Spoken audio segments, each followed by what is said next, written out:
तो चलो देखते हैं आगे।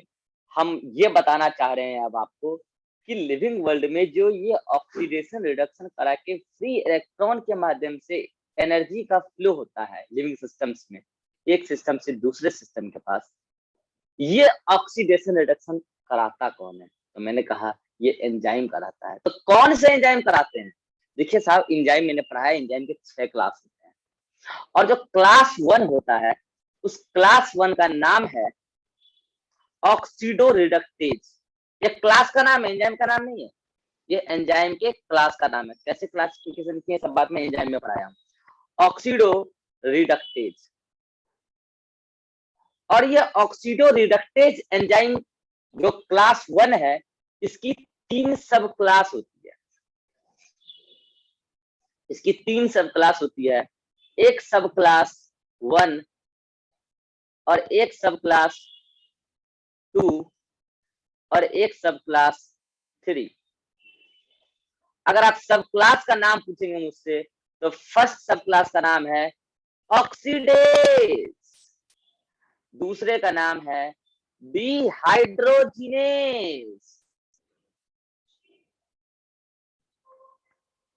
और तीसरे का नाम है रिडक्टेज। ये 3 एंजाइम का नाम नहीं है, ये एंजाइम के सब क्लास। पहला क्या है?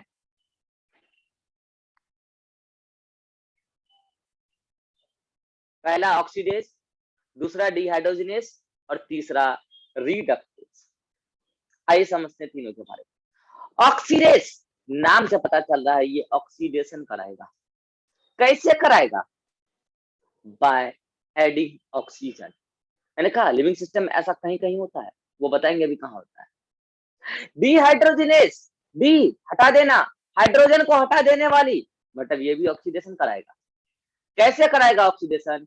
ये हाइड्रोजन को हटा कर कराएगा ऑक्सीडेशन। रिडक्टेज मतलब रिडक्शन कराने वाला, नाम से पता चल रहा है कि रिडक्शन कराने वाला है। कैसे कराएगा रिडक्शन? हाइड्रोजन को जोड़ के कराएगा रिडक्शन। आइए एग्जांपल बताते हैं आपको। मैंने आपको पहले ही दिन से कहा है कि ऑक्सीडेज एंजाइम लिविंग वर्ल्ड में 2 ही जगह काम करता है। एक काम करता है, अब आ गया वो दिन पढ़ने का, ईटीएस में आपको पढ़ाएंगे finite electron and proton acceptor जो O2 होता है, वहां पर एक एंजाइम होता है साइटोक्रोम ऑक्सीडेज, एक कॉम्प्लेक्स एंजाइम होता है। और इस एंजाइम की प्रेजेंस में इस इलेक्ट्रॉन प्रोटॉन के साथ ऑक्सीजन को ऐड करके मेटाबॉलिक वाटर बनाया जाता है। ईटीएस में पढ़ेंगे। तो एक तो यहाँ पे ऑक्सीजन को जोड़ा जाता है, 2 मोलिक्यूल एक साथ जुड़ेगा, वो सब बताएंगे ईटीएस कैसे होगा, तो वाटर बनेगा। एक तो ये एग्जांपल है। दूसरा मैंने पढ़ाया था फोटोसिंथेसिस, और फोटोसिंथेसिस में बताया था फोटो रेस्पिरेशन। फोटो रेस्पिरेशन में एक ऑर्गेनेली होता है जिसका नाम है परऑक्सीसोम। वहां पर क्या होता है, एक एंजाइम होता है जिसका नाम है परऑक्सीडेज, वो भी ऑक्सीडेज है। वो क्या करता है, एक कंपाउंड होता है जिसका नाम है ग्लाइकोलेट, और वो ग्लाइकोलेट के साथ ऑक्सीजन जोड़कर ऑक्सीडेशन कराता है, बन जाता है ग्लाइऑक्सीलेट, और साथ में H2O2 मतलब कि पर ऑक्साइड बनकर रिलीज होता है। वही पर ऑक्सीडेज एक ही चीज है, पर ऑक्सीसोम के अंदर यूटिलाइज हो रहा है, इसको बोल रहे हैं पर ऑक्सीडेज। ठीक है, पूरे लिविंग सिस्टम में बस यही 2 ऑक्सीडेज एंजाइम ऐसे हैं जो ऑक्सीडेशन कराते हैं बाय एडिंग ऑक्सीजन, बाकी कहीं नहीं है। आते हैं डिहाइड्रोजिनेस फोटोसिंथेसिस और सेल रेस्पिरेशन में भरे पड़े हैं। अभी इसका डिटेल भी लेंगे। रिडक्टेज, ये भी कई सारे मेटाबॉलिक पाथवे में सेल रेस्पिरेशन में भरे पड़े हैं। हम आपको बताना चाह रहे हैं जो लिविंग वर्ल्ड में ऑक्सीडेशन रिडक्शन के थ्रू एनर्जी का फ्लो हो रहा है, उसमें डिहाइड्रोजिनेज एंजाइम काफी इंपॉर्टेंट रोल प्ले करता है। साहब कैसे करता है डिहाइड्रोजिनेज एंजाइम अपना काफी इंपॉर्टेंट रोल प्ले? आइए उसको हम समझाते हैं। मैंने क्या कहा कि डिहाइड्रोजिनेज एंजाइम क्या कराएगा?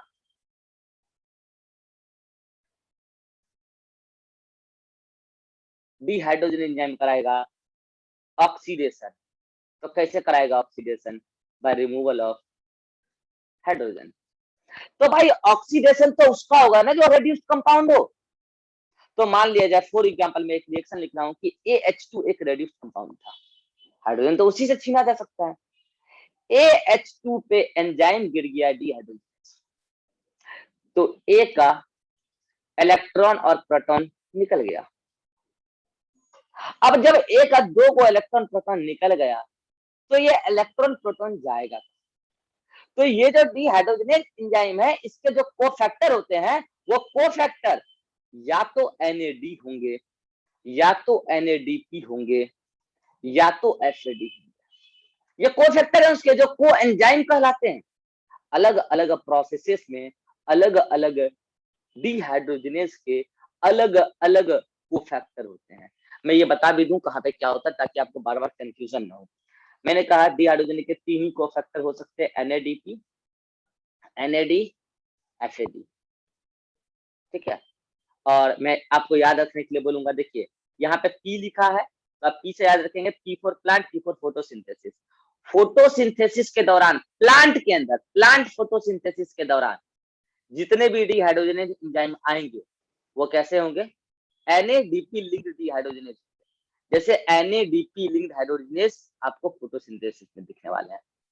और एक ही सेलुलर रेस्पिरेटरी पाथवे है जिसका नाम है HMP शंट पाथवे, जो आप पढ़े थे कल। और HMP शंट पाथवे में HMP, तो आप ये P से याद रखेंगे, ये P और ये P for plant, P for photosynthesis, HMP for P। बस यहीं पे आते हैं NADP लिंक्ड डिहाइड्रोजनेज। बाकी जगह तो कौन है, NAD। लेकिन FAD का पहले सुनिए, आपको बता रहे हैं FAD का। FAD पूरी लिविंग सिस्टम में एक ही जगह काम आता है, वो भी यूकेरियोट्स में, माइटोकॉन्ड्रिया में।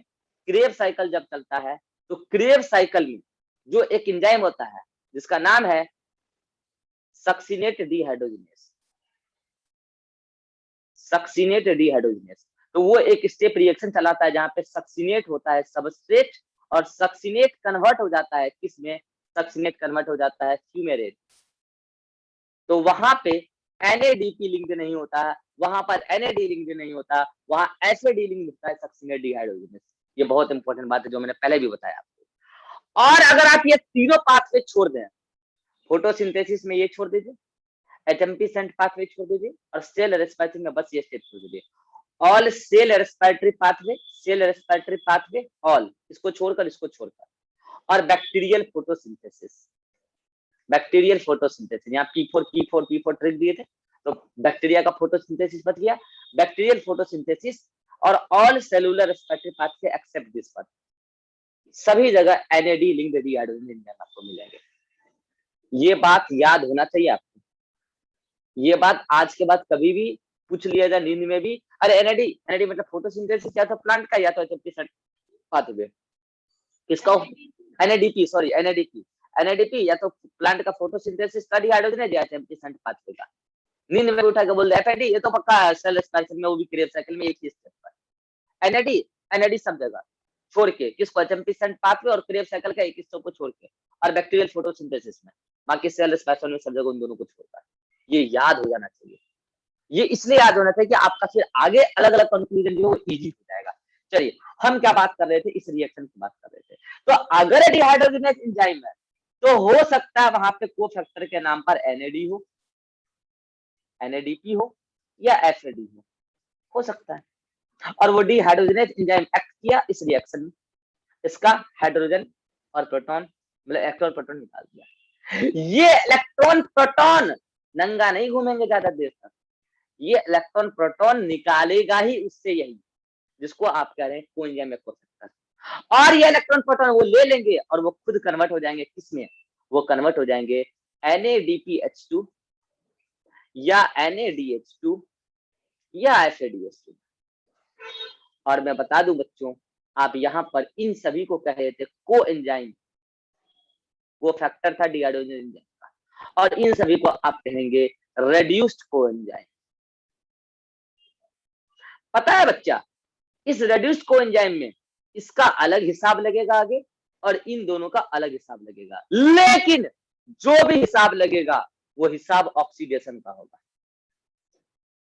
तुरंत इस रेड्यूस्ड कोएंजाइम का हो जाना चाहिए, तुरंत इस रेड्यूस्ड कोएंजाइम का हो जाना चाहिए ऑक्सीडेशन। 2 कारण है इसका।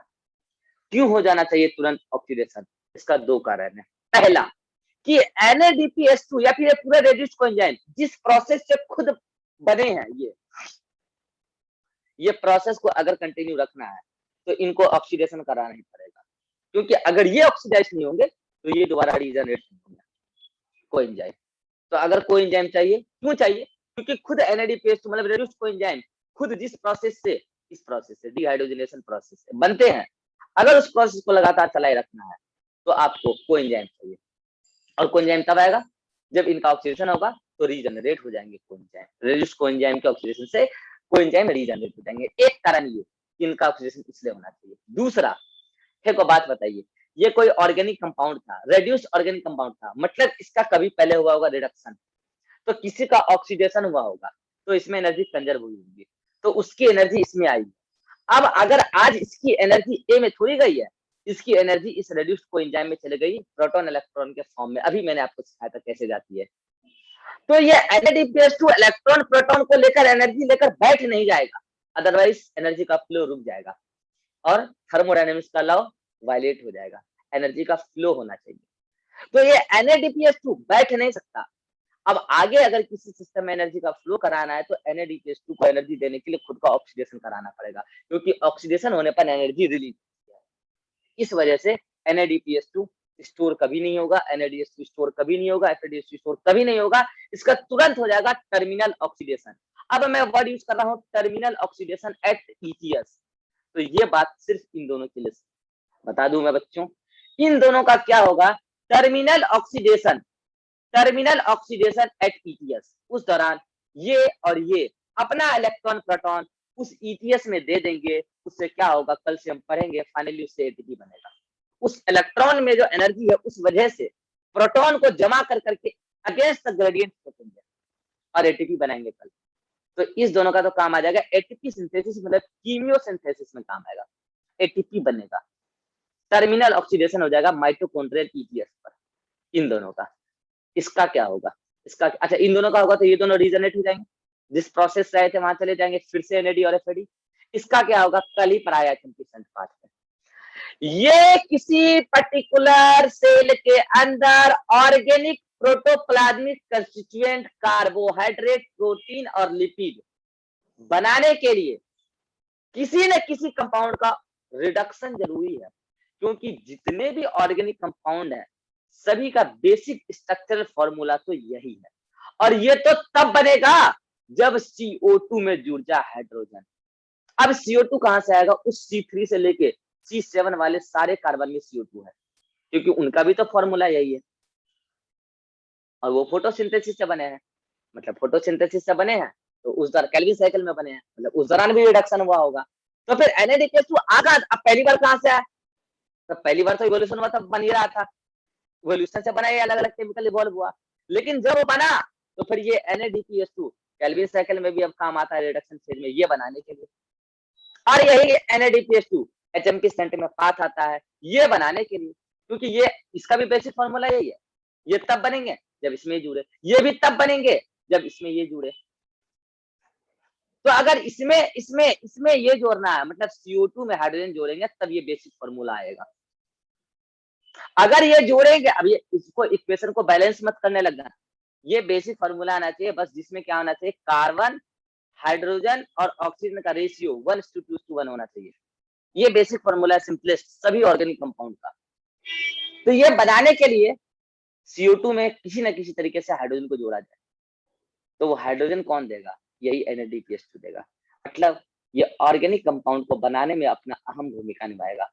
आप सोच सकते हो कि ये जो रेड्यूस्ड कोएंजाइम है FADH2 NADH2 ये ATP बना रहा है, जिससे वाइटल फंक्शन चलेगा। फंक्शन चलाने के लिए एनर्जी चाहिए, वाइटल फंक्शन चलाने के लिए ये रेड्यूस्ड कोएंजाइम NADH2 FADH2 अपना रोल निभा रहा है। किसी भी लिविंग ऑर्गेनिज्म को अपना स्ट्रक्चरल कंस्टिट्यूएंट मेंटेन करने के लिए प्रोटोप्लाज्म लगातार बनाए रखना पड़ेगा और उसके लिए कराना पड़ेगा CO2 का रिडक्शन, मतलब रिडक्शन फेज में बायोसिंथेसिस फेज में रिडक्शन कराना पड़ेगा और रिडक्शन के लिए चाहिए रिड्यूसिंग पावर। वो रिड्यूसिंग पावर NADPH2 एज काम आ जाएगा। मतलब वो स्ट्रक्चर को मेंटेन कराने में काम आएगा लिविंग सेल में, और ये दोनों एनर्जी को दिलाने में काम आएगा। इससे लिविंग सेल अपना लिविंगनेस मेंटेन करके रखेगा। आप सोच सकते हो कि रेड्यूस्ड कोएंजाइम कितना इंपॉर्टेंट है लिविंग सिस्टम के लिए।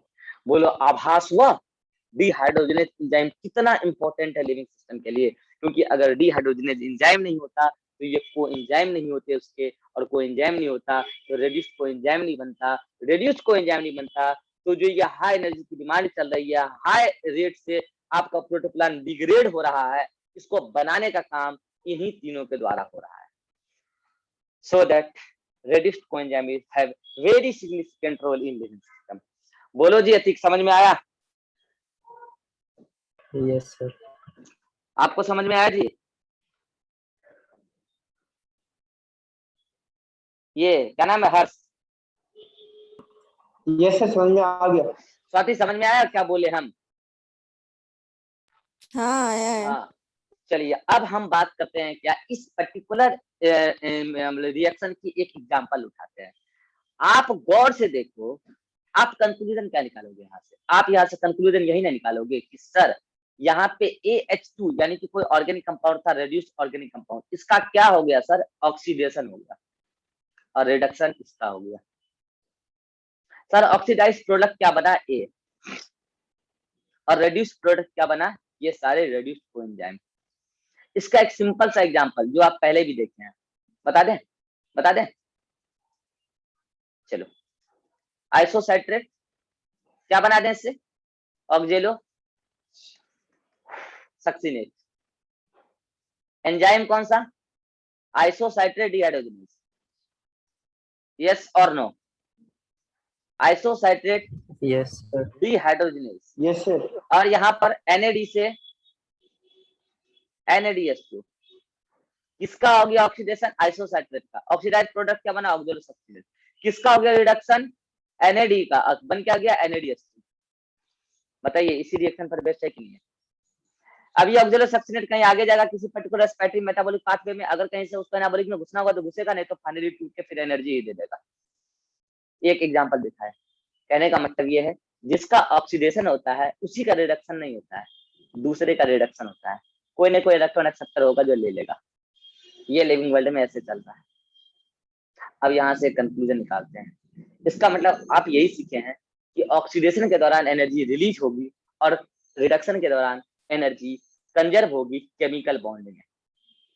और मैं आपको बताना चाहूंगा जो ये एनर्जी कंजर्व होगी केमिकल बॉन्ड में, फिर जब आप उसका कराएंगे ऑक्सीडेशन, क्योंकि वो CH बॉन्ड के फॉर्म में कंजर्व होगी, फिर जब आप रिएक्शन के दौरान CH बॉन्ड बनेगा, यहाँ पे भी देखो, यहाँ पे भी CH बॉन्ड बना, इसको जोड़े आप CH बॉन्ड बना, इसको जोड़े आप CH बॉन्ड बना, तो वो CH बॉन्ड जब इन फ्यूचर अपना ऑक्सीडेशन करेगा तो हाइड्रोजन रिमूव होगा, मतलब वो फिर से एनर्जी रिलीज करेगा ऑक्सीडेशन से। और यही ऑक्सीडेशन रिडक्शन से एनर्जी कंजर्व और एनर्जी रिलीज हो रही है। एक और एग्जांपल देते हैं। आपको फोटोसिंथेसिस जो बच्चे पढ़े हैं वो तो समझ ही जाएंगे, जो नहीं पढ़े उनको बस अभी फिलहाल के लिए याद रखना है ये रिएक्शन। केल्विन साइकिल के रिडक्शन फेज में क्या होता है? एक कंपाउंड होता है 1,3-PGA, 1,3-फॉस्फोग्लिसरिक एसिड, उसका रिडक्शन कराया जाता है NADPH2 के द्वारा। ये NADPH2 कहां से बन के आता है? ये लाइट रिएक्शन में बनता है, लाइट रिएक्शन में बनता है वाटर को तोड़कर। ये सब बात फोटोसिंथेसिस में पढ़ाए हुए हैं। जब ये 1,3-PGA का हो जाता है NADPH2 के द्वारा रिडक्शन, तो यहाँ पर एक एंजाइम रहा होगा जो इसका ऑक्सीडेशन कराया होगा NADPH2 का, और इसका क्या कराया होगा? रिडक्शन। तो चूंकि यहाँ पर हमारे मेन कंपाउंड का क्या हो रहा है? रिडक्शन, तो इस दौरान तो एंजाइम रिडक्टेज रहा होगा, रिडक्टेज। और इसका क्या करा दिया होगा रिडक्टेज ने? हाइड्रोजन का रिमूवल। इसका हमारे इस रिएक्शन में जो मेन सबस्ट्रेट है ये है, इसका क्या हो रहा होगा? रिडक्शन। तो यहाँ पे ये कन्वर्ट हो जाएगा किसमें? 1,3 पागल में। उल्टा रिएक्शन है ग्लाइकोलाइसिस की, अगर आप देख पा रहे हो। और NADPH2 कन्वर्ट हो जाएगा NADP में। जब कल यही रिएक्शन उल्टा होगा तो एंजाइम होगा डिहाइड्रोजिनेज, और डिहाइड्रोजिनेज क्या कराएगा? इसका हाइड्रोजन निकालेगा। अब हमारा मेन कंपाउंड का क्या हो रहा है? Oxidation by removal of hydrogen, और ये हाइड्रोजन निकाल के इसको दे देगा, तो ये कन्वर्ट हो जाएगा NADPH2 में, और ये कन्वर्ट हो जाएगा 1,3-PGA में। इसका मतलब एसिड का 1,3-फॉस्फोग्लिसरिक एसिड, एसिड का जब जब रिडक्शन होता है तो एल्डिहाइड बनता है, और एल्डिहाइड का जब जब ऑक्सीडेशन होता है तो एसिड बनता है। ये बात मैंने पहले भी बताया। और आप इस दौरान एक कंक्लूजन निकालो कि इस 13 बाय पीजीए में जो हाइड्रोजन जोड़ा गया, कुल मिला के इसको क्या किया गया, इसको रिड्यूस किया गया। इसका मतलब ये क्या होगा, ऑक्सीडाइजिंग एजेंट होगा, क्योंकि ये इसका इलेक्ट्रॉन प्रोटॉन छीन लेगा, हाइड्रोजन छीन लेगा। तो ये अगर ऑक्सीडाइजिंग एजेंट है तो ये रिड्यूसिंग एजेंट है फॉरवर्ड रिएक्शन में। तो बन क्या गया, ऑक्सीडाइज्ड प्रोडक्ट बन गया ये ऑक्सीडाइज्ड प्रोडक्ट, और ये रिड्यूस्ड प्रोडक्ट, क्योंकि अरे ये क्या हो गया, रिड्यूस्ड प्रोडक्ट, सॉरी रिडक्शन हो गया ना, इसका रिडक्शन बना, ऑक्सीडाइजिंग एजेंट अपना खुद का रिडक्शन कराएगा, तो ये रिड्यूस्ड प्रोडक्ट बन गया और ये ऑक्सीडाइज्ड प्रोडक्ट बन गया। लेकिन जब कल रिएक्शन उल्टा होगी तो इसका इलेक्ट्रॉन प्रोटॉन निकल के इसमें जाएगा डीहाइड्रोजनेज के प्रेजेंस में। तो ये अपना इलेक्ट्रॉन प्रोटॉन निकाल रहा है, मतलब दूसरे को रिड्यूस कर रहा है, ये आज रिड्यूसिंग एजेंट बन गया और ये आज ऑक्सीडाइजिंग एजेंट बन गया है। ये रिड्यूसिंग एजेंट मतलब अपना इलेक्ट्रॉन प्रोटॉन निकालेगा, खुद का ऑक्सीडेशन कराएगा, तो ये इसमें कन्वर्ट हो जाएगा, ये ऑक्सीडाइज्ड प्रोडक्ट है। ये ऑक्सीडाइजिंग एजेंट मतलब दूसरे से इलेक्ट्रॉन प्रोटॉन ले लेगा, मतलब खुद का रिडक्शन कराएगा, तो ये रिड्यूस्ड प्रोडक्ट। इस दौरान आप कर क्या रहे हो भाई, इस दौरान आप कर क्या रहे हो, NADPH2 में जो एनर्जी आई, NADPH2 में एनर्जी कहां से आई, लाइट रिएक्शन में लाइट की एनर्जी NADPH2 में कंजर्व होती है। लाइट की एनर्जी कैसे कंजर्व हुई, अभी मैंने आपको रिव्यू दिया था। लाइट गया, क्लोरोफिल ए मॉलिक्यूल के मैग्नीशियम से इलेक्ट्रॉन निकाला, लाइट एनर्जी की मदद से, और उसी की वजह से ना, एक मिनट रुक जाओ, ये बीच में डिस्कनेक्ट हो गई थी। आगे स्वाति,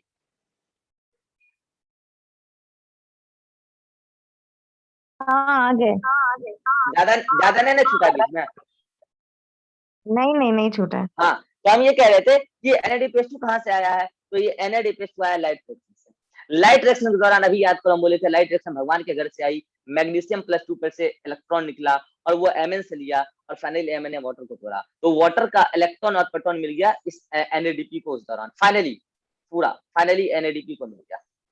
तो फाइनली जो ये निकला यहाँ से, उसकी वजह से, लाइट एनर्जी की वजह से है ना, और वही एनर्जी की वजह से वो इलेक्ट्रॉन यहाँ से एक्साइट हुआ है, वही इलेक्ट्रॉन फाइनली पहुंचता है NADP को, और ये जो प्रोटॉन है वो प्रोटॉन फाइनली पहुंचता है इसको, तो ये कन्वर्ट हो जाता है NADP में, लाइट रिएक्शन में बनता है, अभी नहीं बताएंगे कैसे बनता है, फोटोसिंथेसिस में बताया है। और वो NADPH2 में जो एनर्जी है, वो एनर्जी इस रिडक्शन के दौरान वो एनर्जी इसमें गुजर दी और बन गया 13 बाय पागल। और कल तो मैं वही 13 बाय पागल का एनर्जी खींच के NADP में दे रहे हो, तो NADPH2 बन जा रहा है। कुल मिला के क्या करा रहे हो, फ्री इलेक्ट्रॉन के माध्यम से तो एनर्जी का फ्लो करा रहे हो, और क्या करा रहे हो। यहाँ से एक कंक्लूजन तुम्हारे दिमाग में समझ में आना चाहिए, क्या कि सर अगर एक बार 13 बाय कीजिए का आप कराए क्या रिडक्शन, ये इसका रिडक्शन करेगा, तो एक 13 बाय कीजिए कन्वर्ट हो गया 13 बाय पागल में, तो इसका मतलब 13 बाय पागल में एक NADPH2 के बराबर की एनर्जी कंजर्व हो गई। यस और नो, यस और नो, यस सर। तो कल जब 13 बाय पागल को आप ऑक्सीडाइज कीजिएगा, रिडक्शन उसका ऑक्सीडेशन कीजिएगा, तो उसके तोड़ने से उतना ही एनर्जी रिलीज होगा जितना एक NADPH2 के बराबर का होता है, क्योंकि इसमें एनर्जी कंजर्व ही हुई थी एक NADPH2 के बराबर थी। यस और नो, यस सर।